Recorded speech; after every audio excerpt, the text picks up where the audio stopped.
अच्छा, जो पहले नहीं हो रहा था वो अब हो रहा है। चलो देखें। मियोसिस पढ़ने के लिए बोला था आपको। मियोसिस क्यों पढ़ने के लिए बोला था, उसकी एक वजह थी। जब हम लिंकेज कॉन्सेप्ट को जानते हैं तो एक चीज आती है, and that is crossing over. देखो, हम में वेरिएशन क्यों आए, कौन सी ऐसी चीज थी जिस बदौलत हम में वेरिएशन आए हैं, उसी को समझने का प्रयास करते हैं। क्रोमोसोमल थ्योरी ऑफ इनहेरिटेंस को जानने का प्रयास करो पहले। क्या है क्रोमोसोमल थ्योरी ऑफ इनहेरिटेंस?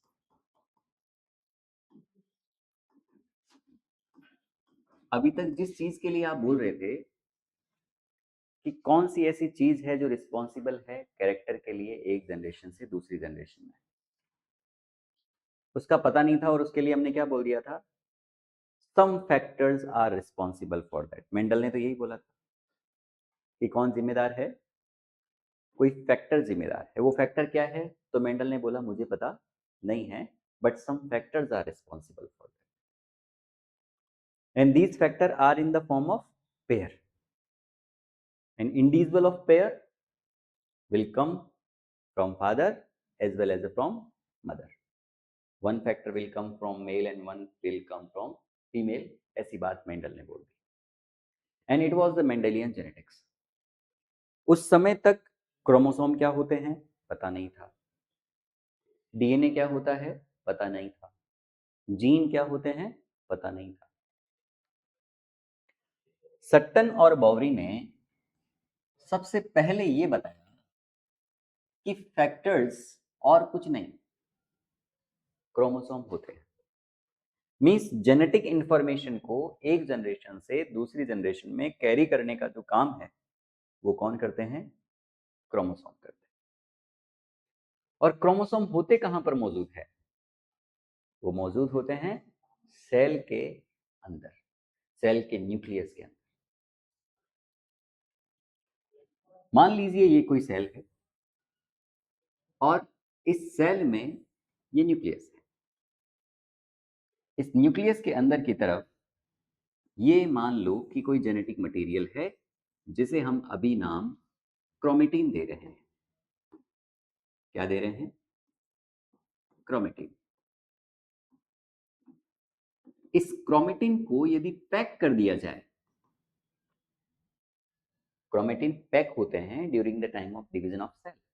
जब सेल को डिवाइड होना है, एक क्रोमोसोम को एक सेल से दूसरी सेल में जाना है, उस समय इनकी पैकेजिंग होती है, कंडेंसेशन हो जाता है और क्रोमेटिन बदल जाते हैं किसमें, क्रोमोसोम।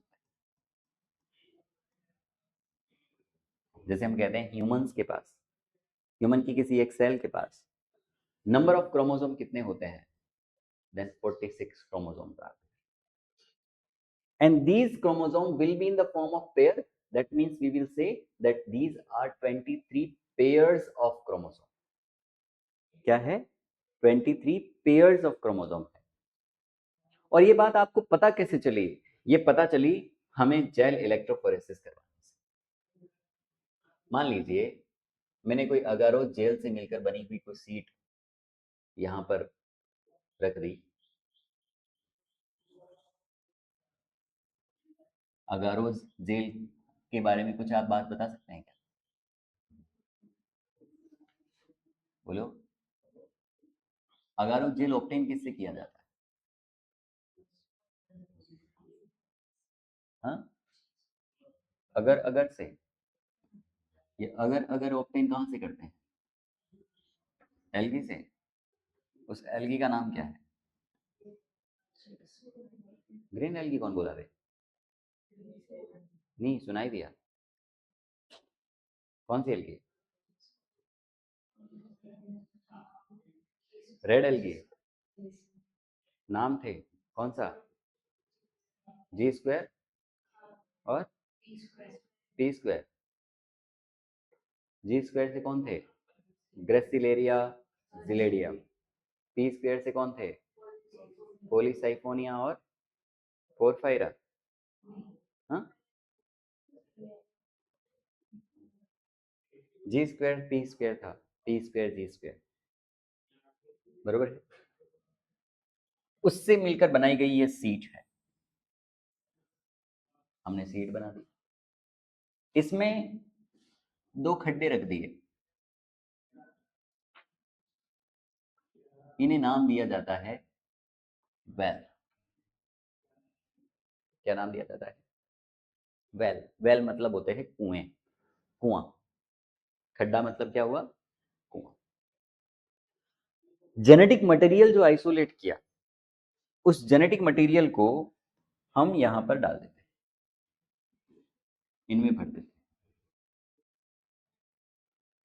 इस अगारो जेल की सीट को हम कनेक्ट कर देते हैं with the help of electrodes.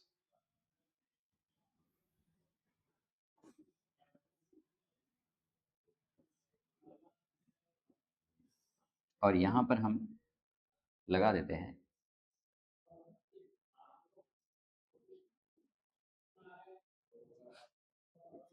बोलो क्या है? समीक्षा क्या लगा देंगे बेटा? कॉम्बिनेशन ऑफ सेल्स को क्या कहा जाता है बेटा? बैटरी।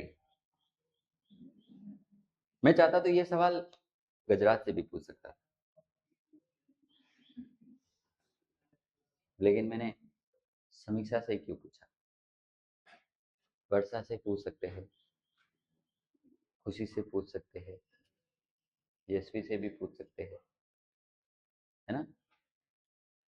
इन सब से पूछने की एक वजह है, और सब में एक कॉमन वजह है।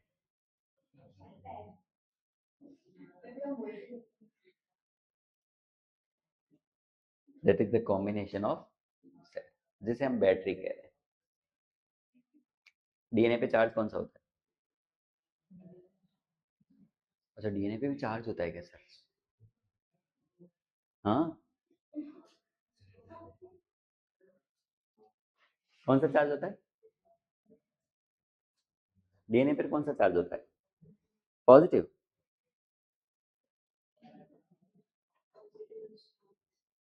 पॉजिटिव तो हिस्टोन होते हैं जिनके ऊपर वो लिपटा होता है।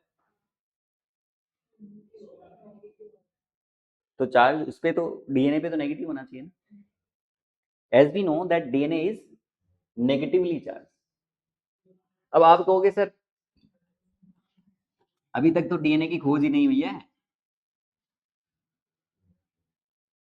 लेकिन मैं आपको ये बता क्यों रहा हूं कि 23 क्रोमोसोम हमने अलग कैसे करे। हमें कैसे पता चला कि 23 पेयर्स ऑफ क्रोमोसोम है हमारे पास? हमें पता है दैट डीएनए के पास नेगेटिव चार्ज होता है। क्यों होता है नेगेटिव चार्ज? ऐसा क्या है उसके पास कि उसके पास नेगेटिव चार्ज होगा? बायोमोलिक्यूल्स, फॉस्फेट ग्रुप, है ना? फॉस्फेट ग्रुप प्रेजेंट है उसके पास। अरे PO4- होगा, फॉस्फेट चार्ज है उसके पास। इस वजह से डीएनए कैसा होता है? Negatively charge. अब हमने यहां पर जो डीएनए डाला, वो डीएनए जाकर इकट्ठा हो गया अलग अलग लेवल पे, on the basis of size, length के बेसिस पे, एक्टिविटी के बेसिस पे, कुछ भी कहा जाए, लेकिन वो अरेंज हुआ 23 अलग अलग जगह पे। हर बार वो इतनी ही जगह पे इकट्ठा होता है। दो ऐसी चीजें हैं जो इसके पीछे जिम्मेदार है, एक size of the DNA, length of the DNA, और दूसरा एक्टिविटी। जिसकी साइज ज्यादा है वो धीरे चलेगा, जिसकी साइज कम है वो फास्ट चलेगा, पहली बात। जो एक्टिव ज्यादा है वो तेज चलेगा, जो एक्टिव कम है वो धीरे चलेगा। इस बेसिस पे वो अरेंज हो जाता है, एंड एवरी टाइम ये हर बार एक निश्चित संख्या में जगह जगह पे इकट्ठा होता है,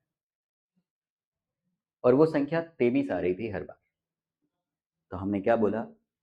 that 23 pairs of chromosomes are there. समझ गए क्या? इस तरह से हमें पता चल गया कि हमारे पास जो डीएनए है या जो जेनेटिक मटेरियल है, उसके पास में 23 पेयर्स ऑफ क्रोमोसोम मौजूद है। सही है। अब ये क्रोमोसोम किस तरह से अरेंज होंगे, इनकी स्ट्रक्चर कैसी होगी, इस बात को सट्टन और बोवरी ने, अच्छा क्रोमोसोम की डिस्कवरी बेटा स्ट्रॉसबर्गर ने करी है, ठीक है। सट्टन और बोवरी ने तो ये बताया है कि क्रोमोसोम ही रिस्पॉन्सिबल है इनहेरिटेंस के लिए। एक जनरेशन से दूसरी जनरेशन में आप कैरेक्टर यदि ट्रांसफर कर रहे हो तो उसके पीछे जिम्मेदार क्रोमोसोम है।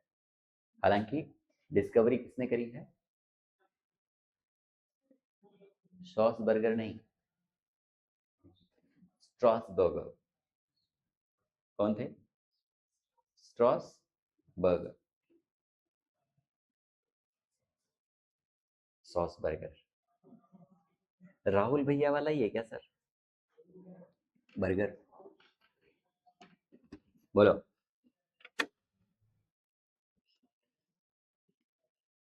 मान लीजिए मेरे पास कुछ क्रोमोसोम है, क्रोमोसोमल थ्योरी ऑफ इनहेरिटेंस पे हम लाइट डाल रहे हैं। कोई डिप्लॉयड नंबर ऑफ क्रोमोसोम है मेरे पास,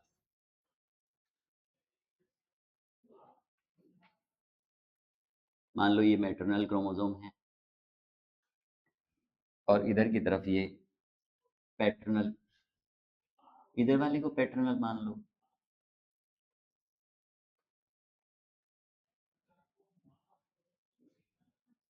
मान लीजिए ये पैटर्नल क्रोमोसोम थे और ये मैटरनल क्रोमोसोम। जब मियोसिस फर्स्ट होता है तब नंबर ऑफ क्रोमोसोम हाफ हो जाते हैं। मींस क्या होगा, इनमें से आधे आधे क्रोमोसोम ही रह पाएंगे। जब आप गेमीट बनाओगे तो यहां से एक क्रोमोसोम अलग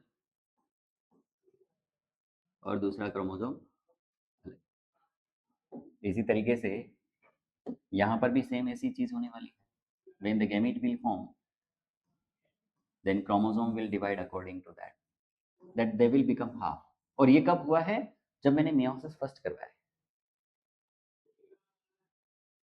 अब मियोसिस सेकंड जब मैं करवाऊंगा तब क्या होने वाला है?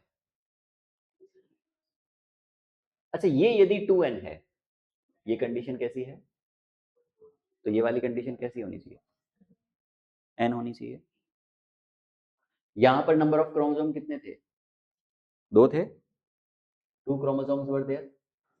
यहां पर भी 2 क्रोमोसोम्स हैं, बहुत ध्यान से समझिएगा बेटा। तो यहां पर कितने क्रोमोसोम हैं? एक एक क्रोमोसोम ही है।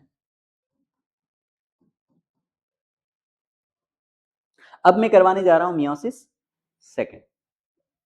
जब हम मियोसिस सेकंड करवाते हैं तो यहां पर से 2 गैमेट बनेंगे, यहां से भी 2 गैमेट बनेंगे। सेम थिंग इधर भी, यहां से भी आप गैमेट फॉर्म करोगे और इधर से भी आप गैमेट फॉर्म करोगे।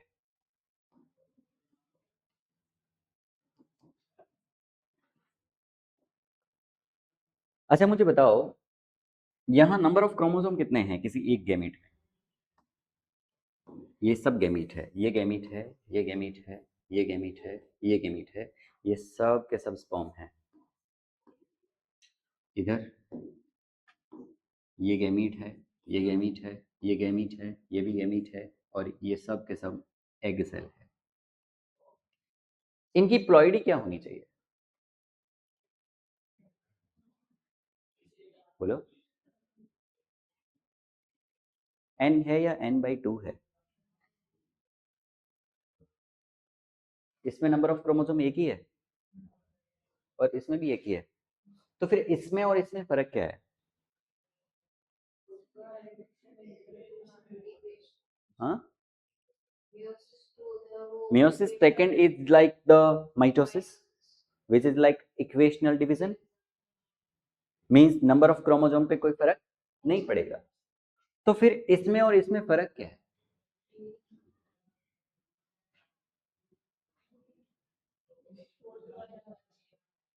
कौन? यहाँ 2n होना चाहिए। यदि ये 2n होना चाहिए तो फिर तो ये इक्वेशनल डिवीजन होगी।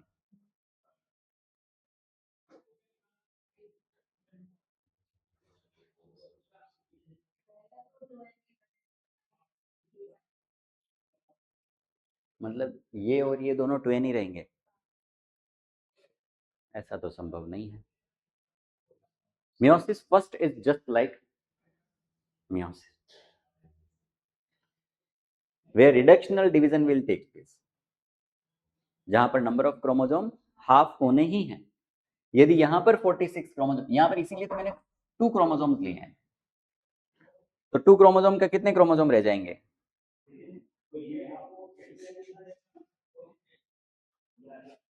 दूर से आने में टाइम तो लगता ही है ना,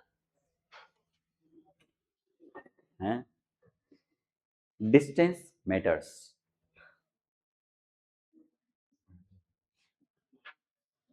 नहीं, पानी वानी पिलाओ इसको, थक भी तो गया होगा रास्ते में। लेट क्या है? लेट क्या है? चल माफ, लेट आया वो माफ, इसका आंसर दे दे बस। नंबर ऑफ क्रोमोसोम क्या है, कितने हैं यहाँ पे?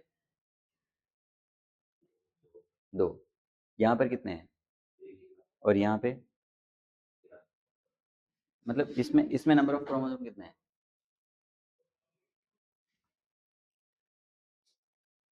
इस एक स्पर्म में एक ही है, और इसमें भी, इसमें 2 क्रोमोसोम है, और इसमें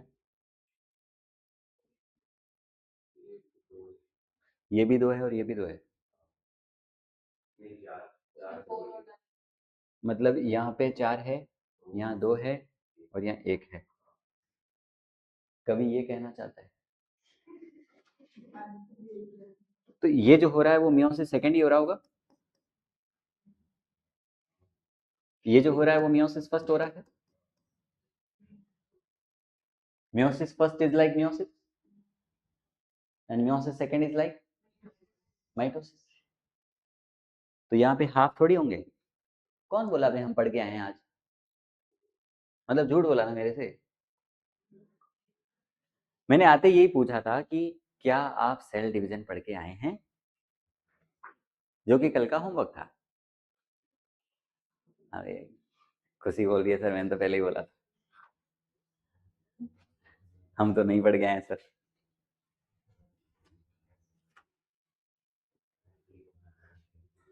तो पढ़ गया है ना? अच्छा, रीड करा था।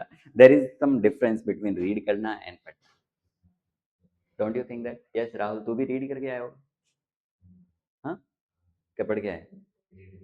रीड करने वालों को सर आप ही जानते हो कि कैसे याद रहेगा। हाँ, हमने तो रीड किया है खाली। और कौन पढ़ के आया है? वी हैव वन स्टूडेंट जो मतलब गहरी नींद में ना पढ़ के भी आए ना, और तो भी गहरी नींद में कोई क्वेश्चन पूछ लो तो भी बता देगी। यस और नो बेटा? हाँ, तो बताओ आप, यहाँ पर नंबर ऑफ क्रोमोसोम कितने हैं? ये क्वेश्चन, ये डाउट सिर्फ आपका नहीं है, इंडिया में 80% लोगों का है। इंडिया में 80% स्टूडेंट्स जो है ना, जो 11th क्लास में जिनके पास बायो है, उनका है। सर हम उन्हीं 80% में आते हैं सर, वर्षा को छोड़ के। वर्षा को तो नहीं है ना डाउट? यशवी थे, है डाउट?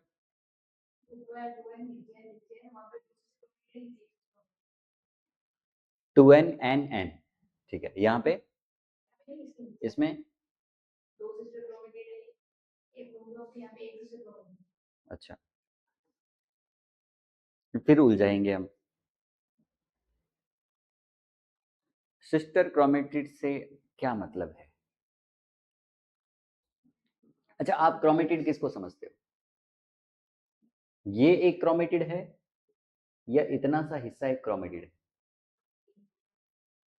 मींस ये पूरा का पूरा एक क्रोमेटिड है।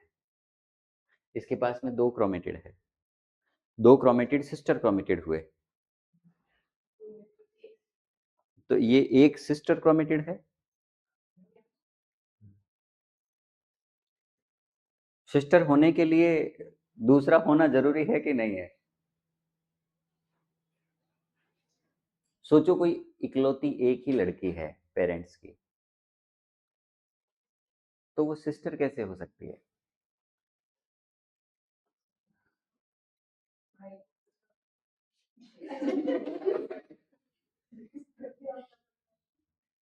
इकलौती वर्ड यूज करा था बेटा मैंने। वेरी गुड बेटा।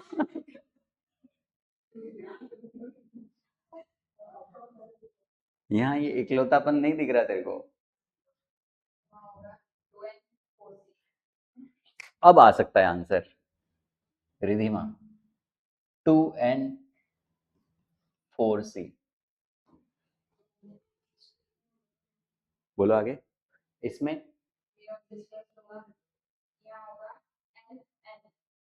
हाँ,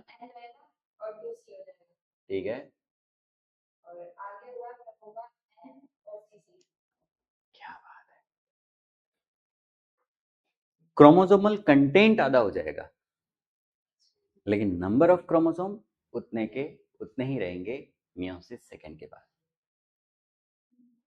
मतलब डीएनए की जो अमाउंट है वो आधी हो जाएगी, लेकिन नंबर ऑफ क्रोमोसोम 23 के 23 ही रहने वाला है। That's why I told always that she is my favorite. I proud of you. ये है ना आजकल का नया ट्रेंड। अब हो सकता है तेरे को वर्षा ने बताया हो।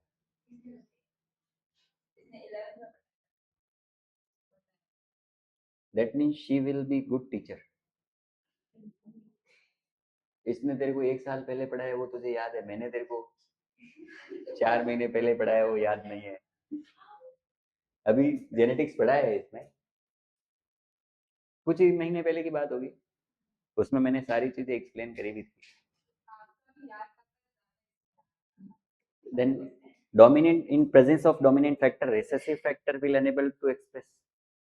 That is the law of dominance. वर्षा, मेरे को तो डर लग रहा है तो मेरा कहीं जॉब वॉब नहीं छीन ले। ओके, अब हुआ क्या, मान लीजिए कि ये वाला कोई फॉर्म है, इस एग को जाके फर्टिलाइज कर दे, तो परिस्थिति कैसी हो जानी है?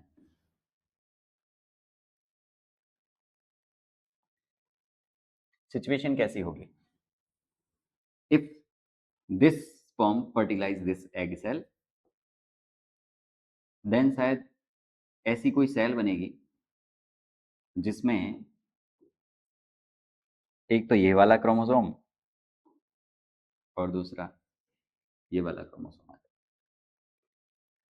क्या ये एन है? क्या ये एन है? तो क्या ये 2N हो जाएगा? और 2N हो गया इसका मतलब जाइगोट बन गया, डिप्लॉइड सेल बन गई। सही है क्या? अब आगे तो इसमें माइटोसिस चलने हैं, डीएनए की कंटेंट एस पे जाएगी, फिर से डबल हो जाएगी, 2C का 4C हो जाएगा। बोलो, जब जरूरत पड़ेगी तब। लेकिन एक बात तो तय हुई इससे कि कैरेक्टर जो है यदि क्रोमोसोम पे मौजूद है तो क्रोमोसोम के साथ साथ कैरेक्टर भी अपने आप चले ही जाएंगे। मींस ये क्रोमोसोम किसी एक पर्टिकुलर कैरेक्टर के लिए रिस्पॉन्सिबल यदि है, इसके पास किसी कैरेक्टर की इंफॉर्मेशन है इस क्रोमोसोम के पास, तो वो इसके पास पहुंचेगी। ऐसे ही इसके पास कोई इंफॉर्मेशन है तो भी वो इसके पास पहुंचेगी। तो हाफ कैरेक्टर किसके आ रहे हैं? मेल के, और दूसरे हाफ किसके आ रहे हैं? फीमेल के।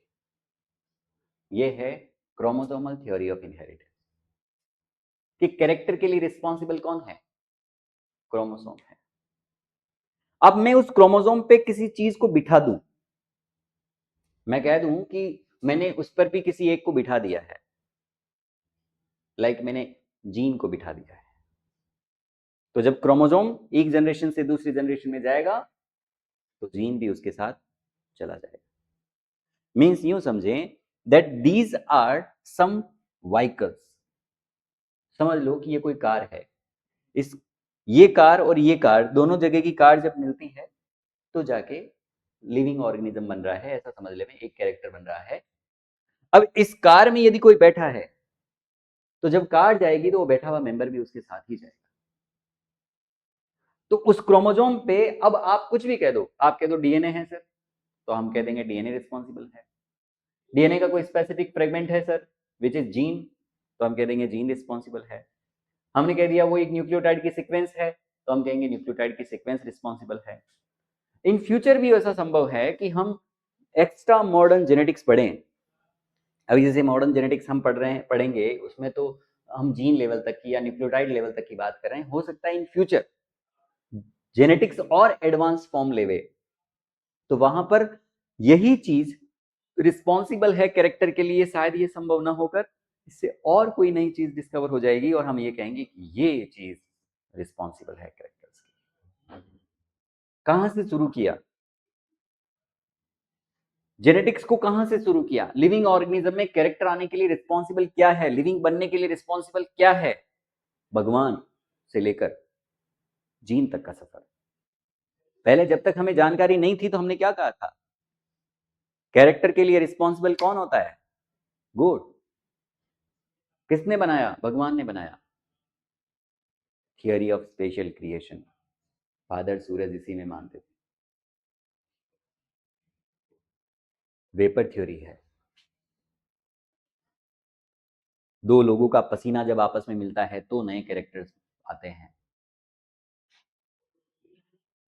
दो वेरी हाई प्योर ब्लड आपस में मिलते हैं तब नए कैरेक्टर्स आते हैं। ये मैं मेरे मन से नहीं कह रहा, ये सब किसी न किसी बुक में इनका जिक्र है। और विदाउट ऑथेंटिक प्रूफ जिक्र कभी होता नहीं है। जब भी कोई सेंटेंस बोला गया तो इसके पीछे कोई ना कोई वजह जरूर है। बेवजह यूं ही किसी ने कुछ भी नहीं बोल दिया है। बस हमें जानकारी नहीं है, ऐसा हो सकता है। जब पर्दा हट जाएगा तो हमें उन बातों में विश्वास होने लगेगा। हो सकता है आज जिसको आप मॉडर्न जेनेटिक्स कह रहे हो, 3 प्रलय से पहले वो मॉडर्न जेनेटिक्स इससे भी एडवांस रही हो। संभव, ऐसा भी तो हो सकता है। अभी हम कह रहे हैं 6th episode is going on. इससे पहले 5 एपिसोड हो चुके हैं, मास एक्सटेंशन के हो चुके हैं। इन 5 एपिसोड से पहले वाले की अर्थ, यहाँ पर पहले भी तो लाइफ रही होगी, पहले भी कोई कम्युनिटी रही होगी। सब चले गए, फिर कोई दूसरा सुपीरियर बना, फिर चले गए, फिर कोई तीसरा सुपीरियर बना। इस एपिसोड में हम एज ए ह्यूमन लीडर हैं, लेकिन हर एपिसोड में ह्यूमन था ऐसा जरूरी नहीं। हम तो सिर्फ हमारे वाले एपिसोड तक ही सीमित हैं। इससे पहले भी तो बातें हुई है, इससे पहले भी तो इवोल्यूशन हुआ है। पृथ्वी इतनी कम पुरानी नहीं है, करोड़ों साल लगे हैं। आप ही एडवांस हो ऐसा जरूरी नहीं है। आप कहते हो कि आज हम ऐसे ऐसे बिल्डिंग बना सकते हैं, इतनी अच्छी डिजाइनिंग हम कर रहे हैं, लेजर कट से हम जो चाहे वो डिजाइन बना सकते हैं। तो खुदाई के दौरान हमें जो बहुत पुराने पत्थर मिलते हैं उस पर कारीगरी हाथों से करी हुई है, ऐसा संभव थोड़ी है। हो सकता है उस समय भी कहीं लेजर रहे हो,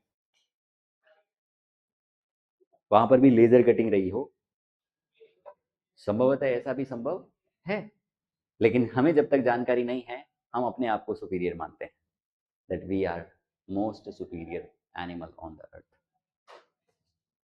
नहीं, आज जिसे आप मॉडर्न जेनेटिक्स कह रहे हो सकता है इससे भी एडवांस तरह की जेनेटिक्स पहले कभी गई, लेकिन उसकी जानकारी हमें नहीं है, इसलिए हम वर्तमान समय की जेनेटिक्स को मॉडर्न जेनेटिक्स कहते हैं। इसमें और डेवलपमेंट होगा, हम उसे फिर मॉडर्न कहेंगे, ये प्रिमिटिव हो जाएगा। अभी जो हम पढ़ रहे हैं, अभी मैं कहूं ना, some kind of pure blood is responsible for character. हमें बकवास लगेगा, हंसने लगेंगे, क्या है मतलब कुछ भी बोलते हैं। बोला किसी का पसीना यदि आपस में मिल जाता है तो नया लिविंग बन जाता है। We will not believe on that, हम इस पे विश्वास नहीं करेंगे। लेकिन रामायण में इसका पुख्ता प्रमाण दिया हुआ है। हनुमान जी के पुत्र का जिक्र किया हुआ है कि हनुमान जी जब वो संजीवनी बूटी लेके आ रहे थे तो पसीने की एक बूंद उनके समुद्र में गिर गई और एक मछली प्रेग्नेंट हो गई। उसने दावा किया कि ये इनका हनुमान जी का पुत्र है। नहीं, कि वो भी ब्रह्मचारी नहीं थे, शादीशुदा थे, पसीने से बेबी प्रोड्यूस हुआ।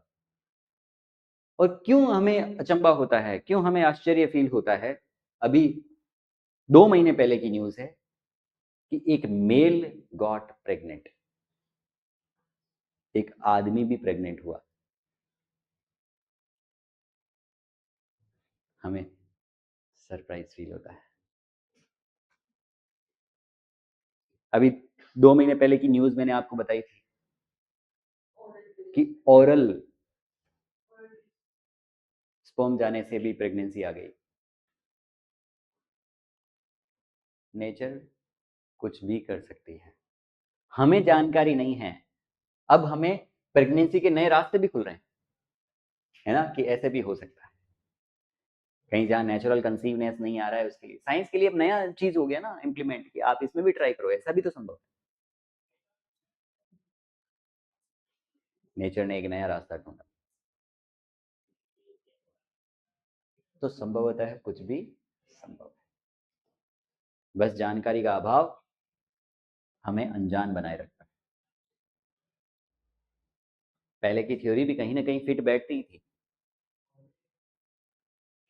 कि सब कुछ किया धरा भगवान का है। हर रिलीजन में ये क्यों माना जा रहा है कि कोई ना कोई एक सुपर पावर है जो सबको बनाती है? कोई ना कोई ऑथेंटिक प्रूफ तो होना चाहिए ना। बाकायदा हमें प्रमाण मिले हैं, इसलिए तो हम उनके एग्जिस्टेंस को मानते हैं। जब उनका एग्जिस्टेंस था तो उनके द्वारा दिए गए कॉन्सेप्ट भी राइट होने चाहिए।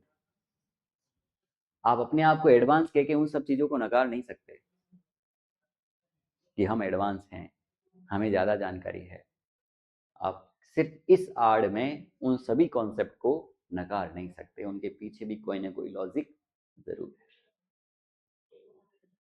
बेवजह नहीं है। नहीं, ओके। ये थी क्रोमोसोमल थ्योरी ऑफ इनहेरिटेंस। तो अभी हमने सफर तय करना है आगे भी। हम प्रिमिटिव जेनेटिक्स से आए हैं, हम वर्तमान समय की जेनेटिक्स पर पहुंचे नहीं हैं। हम प्रेजेंट टाइम की जेनेटिक्स पे कब पहुंच पाएंगे? जब हम जीन की बातें करने लग जाएंगे, जब जॉनसन नाम के साइंटिस्ट को याद करेंगे, हु डिस्कवर्ड द जीन। उन्होंने ये कहा, the factor of Mendel's are nothing, none another than the gene. And what is gene? Gene is the fragment of DNA. Gene DNA का एक टुकड़ा है। इससे पहले वॉटसन एंड क्रिक ने डीएनए मॉडल दिया। ये एक सेंचुरी की डिस्कवरीज हैं, ये रातों रात का प्रोसीजर नहीं है। खाली ये बोल दिया जाए that DNA is double standard polynucleotide sequence, बोल देने से काम नहीं है। रातों रातों की मेहनत होगी उनकी, कई रातें काली करी होगी, तब उस स्ट्रक्चर को सेटिस्फाई कर पाए होंगे। आज हमें तो याद करने में भी प्रॉब्लम होती है कि डीएनए का डायमीटर 2 नैनोमीटर होता है। सर ये याद रखना पड़ेगा? सर एक डीएनए के हेलिकल में 10 न्यूक्लियोटाइड बेस पेयर्स होते हैं। सर ये याद रखना पड़ेगा? ये आपके लिए रॉ मटेरियल तैयार करके रख दिया गया है कि आपको इस पे अब काम करने की जरूरत नहीं है, आप इससे थोड़ा आगे सोचो। इन सभी इंफॉर्मेशन को ध्यान में रखकर फिर आगे की डिस्कवरीज के बारे में सोचो। लेकिन 8% टाइम का एजुकेशन सिस्टम हमें इस बात की परमिशन ही नहीं देता। हमें ये कहता है कि आपका एग्जाम में सिलेक्शन हो जाएगा सिर्फ इतना सा पढ़ने से। फिर उसके बाद आप ये जो मेडिसिन है उनका नॉलेज ले लीजिएगा और मेडिसिन दे दीजिएगा, बात खत्म। नए इनोवेशंस कहाँ गए? न्यू इनोवेशंस के बारे में तो सोच ही नहीं रहे ना आप, नहीं सोच रहे। ये कब सोच पाओगे? जब आप अपने आप का ये बर्डन हटाओगे कि मुझे ये करना है, अपने परिवार को चलाने के लिए मुझे ये करना ही है, ये हटकर कहीं और ऊपर की तरफ सोचोगे, तब जाके ये संभव हो पाएगा। इसलिए तो जो रिसर्च वाले होते हैं, जो साइंटिस्ट दिमाग होते हैं, वो परिवार के बारे में कम सोचते हैं, कि उनको पता है बीच में परिवार आएगा तो मैं कहीं ना कहीं अपने ट्रैक से हटूंगा। एडवर्ड जेनर को याद करो आप, उन्होंने फर्स्ट वैक्सीन किसको लगाया था? अपने बच्चे को, ये साबित करने के लिए कि ये सेफ है। मतलब उनका बच्चा उनके लिए क्या था? एक एक्सपेरिमेंटल टूल। एक्सपेरिमेंट सक्सेस हो गया, ठीक है, ना सक्सेस हुआ तो सोचो कितना बड़ा काम हो सकता था, कितनी बड़ी आप आपत्ति आ सकती थी उनपे। सोचो वैक्सीन सक्सेसफुल नहीं होता, बच्चा मर जाता।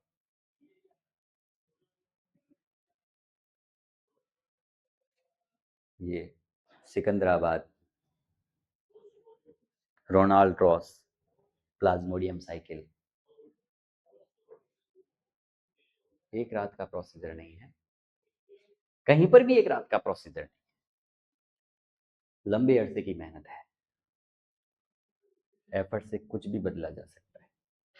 हम जब सर्कस देखने जाते हैं, वो 5-5 बॉल अपने हाथों में घुमाता है, 5-5 प्लेट्स को वो घुमा देता है। ये फील सरप्राइज, हम कहते हैं कितना बैलेंस है इनके हाथों में। हमें वो पीछे टूटी हुई प्लेट्स को भी देखना चाहिए जो उसने लाइफ में तोड़ी होगी। कितनी प्लेटें तोड़ी होगी उसने, तब जाके वो 5-5 प्लेट को हवा में घुमा पा रहा हो।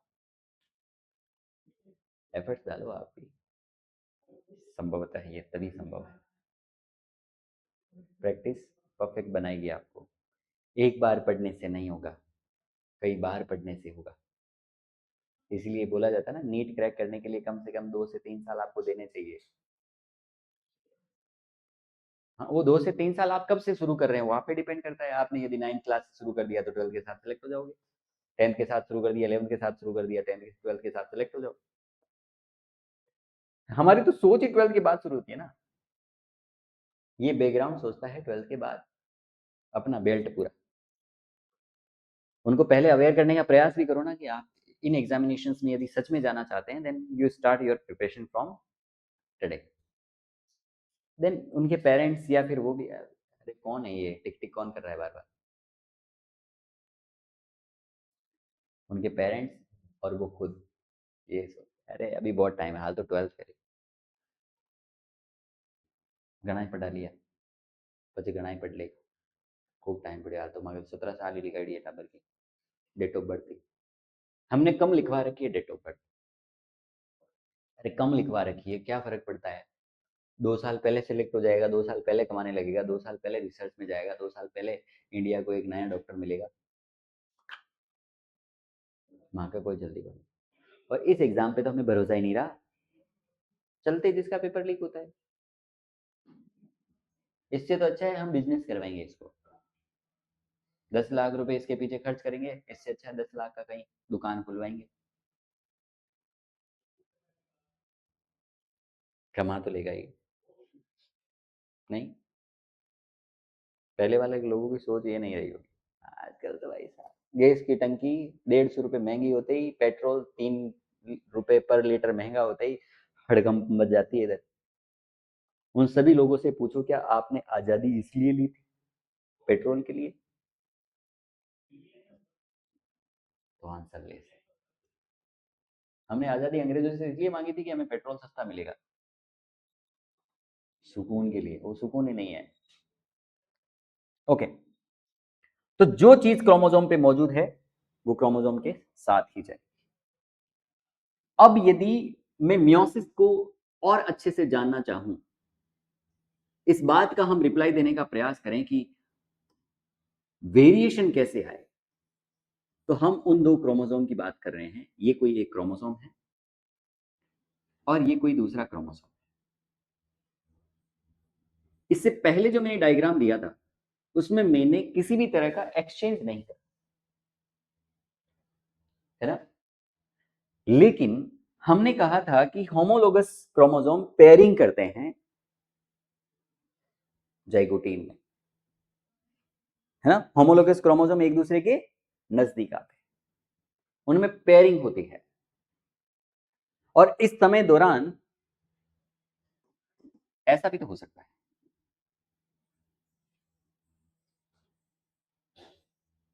इस समय दौरान ऐसा भी तो हो सकता है।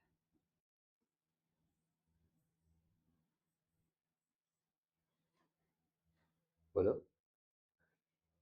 सोचा होमोलोगस क्रोमोसोम में पेयरिंग हुई, एक दूसरे के नजदीक आए और उसी समय लाइट चली गई। लाइट चली जाने का फायदा उठाया जा सकता है। अरे बोलो ना, अक्सर हम यही तो कहते हैं कि किसी के लिपस्टिक के निशान किसी के गाल पे आ सकते हैं। तो क्या यहाँ पर ऐसा संभव है कि जब हम इनको अलग करें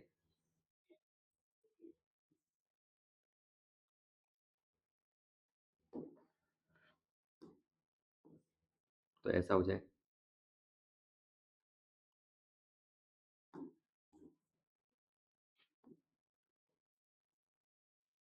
बोलो। और इधर वाले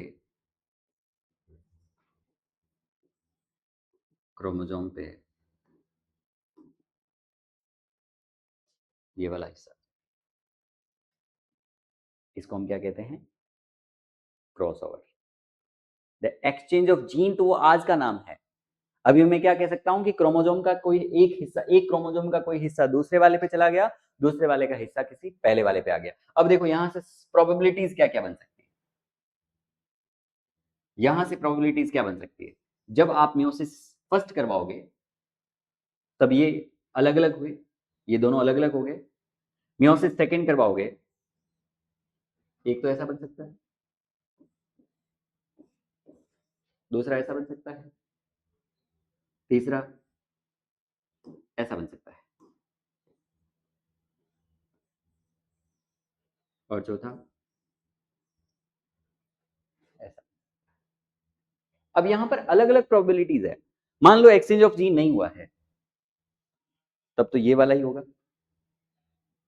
जो इससे भी मिल सकता है और जो इससे भी मिल सकता है। और मान लो जब एक्सचेंज हुआ है तब ये वाला इससे भी मिल सकता है और इससे भी मिल सकता है। और यही वो वजह है जिस वजह से हमारे अंदर वेरिएशन आते हैं, कि हम हमारे ब्रदर्स एंड सिस्टर्स जैसे भी हूबहू नहीं मिलते, हम आइडेंटिकल कॉपीज नहीं है, क्योंकि हर बार क्रोमोसोम अलग अलग मिले एवरी टाइम। और कौन से हिस्से का एक्सचेंज हुआ है ये भी कंफर्म नहीं है। अब हम कहें कि हमने इन पर कोई फैक्टर बता दिए हैं, तो वो फैक्टर ट्रांसफर होगा या नहीं होगा ये डिपेंड करेगा कि कौन से हिस्से का एक्सचेंज हुआ है। अब मैं कहूं, जैसे मैं यहां पे लिख देता हूं, यहां पे हमने लिख दिया, मान लो कैपिटल ए लिखा, यहां पर कैपिटल बी लिखा, यहां से शुरू कर दूं, कैपिटल ए और कैपिटल बी, सही है।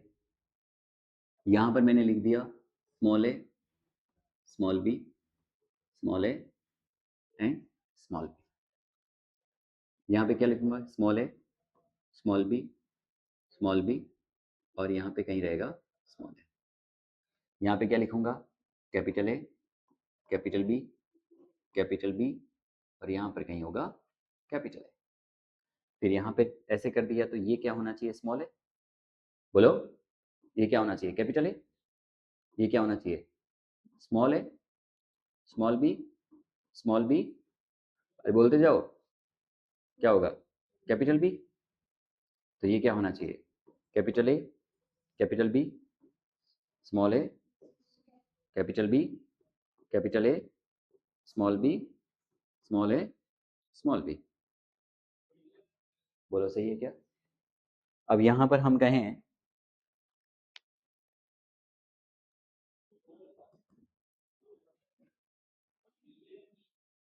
मान लो एक सिचुएशन तो ऐसी है हमारे पास दूसरी सिचुएशन कुछ ऐसी है हमारे पास, बिल्कुल इसी तरह से यहाँ पर भी एक सिचुएशन ऐसी है हमारे पास।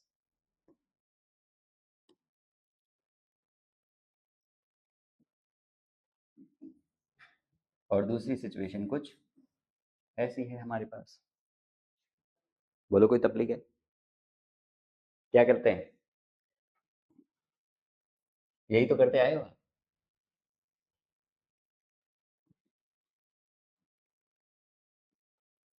बोलो, ये मेल गैमीट और ये फीमेल गैमीट, यहाँ पर किसको मिलाओगे?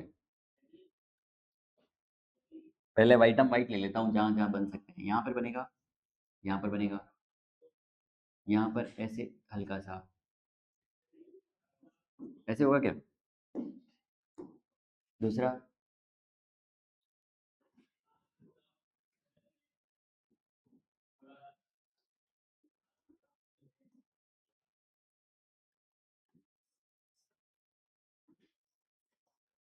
कोई तकलीफ है तो मुझे बताओ आप।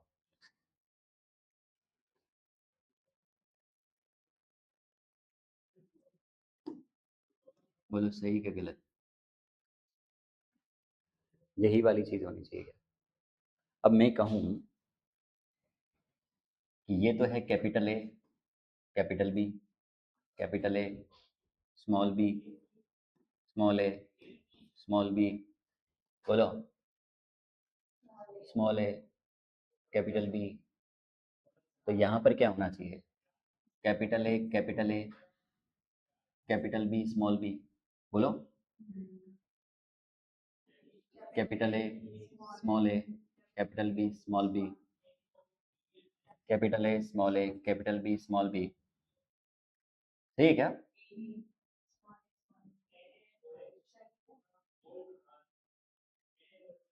Capital A, small A, capital B, small. ये वाली चीज होनी चाहिए। इस जगह पर वेरिएशन आया है क्या? बोलो, ऐसा ही वेरिएशन यहां पर भी दिखाई दे रहा है। वेरिएशन है क्या यहाँ पे? यहाँ है क्या? यहाँ नहीं है। किस पे डिपेंड किया कि क्रोमोसोम के कौन से हिस्से ने एक्सचेंज किया। और ये तो तब था जब दो फैक्टर के बीच की डिस्टेंस ज्यादा थी। अब मैं कहूं कि दो फैक्टर के बीच की डिस्टेंस कम है तो क्या हो? इस बात को समझेंगे नेक्स्ट टर्न पे, ठीक है, जब हम कंप्लीट लिंकेज को देखेंगे।